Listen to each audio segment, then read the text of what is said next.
আপনারা হয়তো দেখেই বুঝে গেছেন আমি কি বানিয়েছি। অনেকের কাছে হয়তো খুবই চেনা, কিন্তু আমি কোনোদিনও বানাইনি। এই প্রথম বানালাম, কিন্তু বিশ্বাস করেন এত ভালো লেগেছে। এই আমক্ষীরটা এবার থেকে প্রত্যেক সিজনেই বানাবো। এই আমক্ষীর বানানো একদমই সহজ। তার জন্য প্রথমেই একটা কড়াইতে সামান্য জল দিয়ে উপর থেকে 1 লিটার দুধ দিয়ে দিলাম। দুধটা ফুটুক, অন্যদিকে একটা আম আর চিনি ব্লেন্ড করে নেব। দেখুন এখানে ব্লেন্ড করা হয়ে গেছে, আর অন্যদিকে দুধটা জাল উঠে গেছে। এবার 1/2 কাপ গুঁড়ো দুধ নিয়েছি, যেটাকে অল্প অল্প করে দিয়ে মিশিয়ে নিতে হবে। ভালো করে মেশানো হয়ে গেলে আর দুধটা ঘন হয়ে আসলে ঠিক সেই সময় আমের মিক্সচারটা দিয়ে দিয়েছি।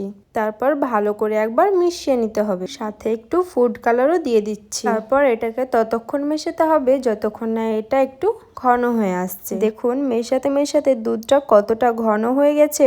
ঠিক সেই সময় দিয়ে দিচ্ছি কিছুটা বেটে রাখা গোবিন্দভোগ চাল। দেওয়ার সাথে সাথেই কিন্তু দুধটা অনেকটা ঘন হয়ে আসবে।